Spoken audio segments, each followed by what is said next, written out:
नमस्कार, मैं खुशी और आप देख रहे हैं F9 न्यूज। आइए नजर डालते हैं आज की बड़ी खबर पर। दक्षिण पूर्व रेलवे गार्डन रिच कोलकाता हुए लगेज स्कैनर बैटरी घोटाले की खबरें पिछले दिनों F9 न्यूज ने प्रमुखता से दिखाई थी और F9 न्यूज पर खबर चलाने के बाद जिसे प्रधान मुख्य सुरक्षा आयुक्त से आईजी आरपीएफ की संजय मिश्रा के द्वारा बैटरी की चोरी को छुपाया जा रहा है। अचानक से F9 न्यूज पर खबर चलने के बाद एक आरपीएफ के इंस्पेक्टर, एक दरोगा और एक आरपीएफ के सिपाही को चोरी के आरोपी बनाकर तत्काल प्रभाव से निलंबित कर उसकी गिरफ्तारी के लिए धरपकड़ के लिए टीम बनाकर कागज में इधर उधर की छापेमारी दिखाकर सबसे कमजोर जैसे सिपाही कहते हैं उससे कल गिरफ्तार कर लिया गया। अब सवाल उत्पन्न होता है कि क्या लगेज स्कैनर के चोरी के पीछे जो बड़े बड़े आरपीएफ के अधिकारियों की मिलीभगत है उससे भी क्या गिरफ्तार किया जाएगा। तत्कालीन आरपीएफ के प्रधान मुख्य सुरक्षा आयुक्त डीबी कसार और डीआईजी आशीष कुमार अलावे सहायक सुरक्षा आयुक्त दीक्षित के ऊपर भी क्या रेलवे अधिनियम की धारा 3 आरपीयूपी एक्ट के तहत मुकदमा गार्डन रिच आरपीएफ पोस्ट में दर्ज होगा।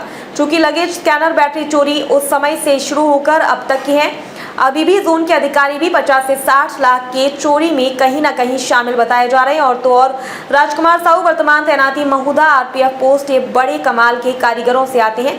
इन्होंने रांची तैनाती के दौरान रेलवे के एक चतुर्थ वर्गीय कर्मचारी दिलबोधन गोप को नंगा कर दिनांक 12 अक्टूबर 2011 को पकड़ा और 13 अक्टूबर 2011 को रात भर मारा पीटा और अधमरा कर आरपीएफ रांची थाने से छोड़ दिया। इनके और इनके तमाम आरपीएफ के तत्कालीन शेख करीम आर के रजवार आरक्षी 8861 के अलावा कई के विरुद्ध स्थानीय रेल थाने में दिनांक 14 अक्टूबर 2011 को कांड संख्या 131/2011 दिनांक 14 अक्टूबर 2011 थाना 342, 323, 324, 325 एवं 34 भारतीय दंड विधान के अंतर्गत सभी को आरोपी बनाया गया। राजकुमार साहू इतने बड़े जुर्म कर खुलेआम घूम रहे हैं और इनके प्रधान मुख्य सुरक्षा आयुक्त सह आईजी आरपीएफ गार्डन रिच इनकी तैनाती संवेदनशील आरपीएफ पोस्टों में तैनाती भी किए जा रहे हैं। ये इसी लगेज स्कैनर बैटरी चोरी के भी संदिग्ध भी हैं। इन्होंने जिस बैटरी को बोकारो में हस्ताक्षर कर लिया है वह बैटरी ही आज के समय में गायब बताई जा रही है। ये इंस्पेक्टर से सहायक सुरक्षा आयुक्त के प्रमोशन में भी नंबर पर बने हुए हैं। ये राजकुमार साहू की बात हुई। अब जरा हटिया रांची मंडल में तैनात रुपेश कुमार इंस्पेक्टर को ही देखा जाए। इन्होंने हटिया तैनाती से पहले मुरी आरपीएफ पोस्ट में तैनात थे। मुरी तैनाती के दौरान रेलवे के लोहे की पटरी को ही चोरी से मिलकर बेच डाले थे। उसके बावजूद प्रधान मुख्य सुरक्षा आयुक्त से IG Sanjay Mishra garden rich Kolkata के कलम से रुपेश कुमार इंस्पेक्टर को मुरी से हटिया आरपीएफ पोस्ट कर दिया गया। इन्होंने हटिया आते ही लगेज स्कैनर के बैटरी 2 पीस जो लाखों की है गायब कर बेच दिया। आखिर राजकुमार साहू और रुपेश कुमार पर अब तक क्यों नहीं रेलवे अधिनियम की धारा 3 आरपीयूपी एक्ट के तहत मुकदमा पंजीकृत कर अब तक गिरफ्तार नहीं किया गया। अभी तक क्यों इनको खुलेआम छोड़कर आरपीएफ पोस्ट हटिया और राजकुमार साहू को महूदा जैसे आरपीएफ पोस्ट का इंस्पेक्टर के पद पर अभी तक बैठा कर रखा गया है।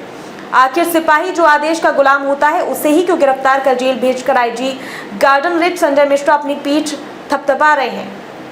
हिम्मत हो तो जितने भी अधिकारी आरपीएफ के अभी के और पहले के अधिकारियों की मिलीभगत रही है सभी पर मुकदमा पंजीकृत क्यों नहीं कर रहे हैं, जांच का दायरा क्यों नहीं बढ़ा रहे हैं। सिर्फ एक सिपाही की गिरफ्तारी और दूसरे आरोपियों को अति सेफ्टी बेल के लिए छोड़ रहे हैं। क्यों नहीं उनको अब तक गिरफ्तार किया गया।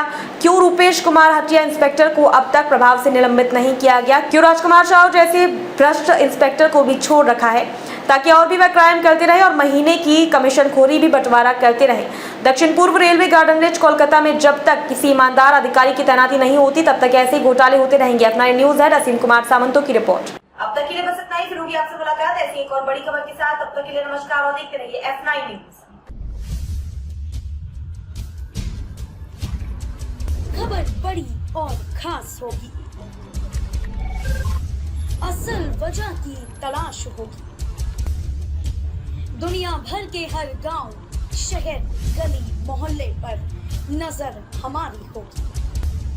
खुलेंगी पर्दें, जहन में उठे हर सवाल की बात होगी। हर वो जवाब जो है आपके लिए जरूरी, जिम्मेदारी हमारी होगी। हमारी खबरों में कुछ हटकर होगी बात। देखिए सिक्के के दोनों पहलू F9 न्यूज के साथ।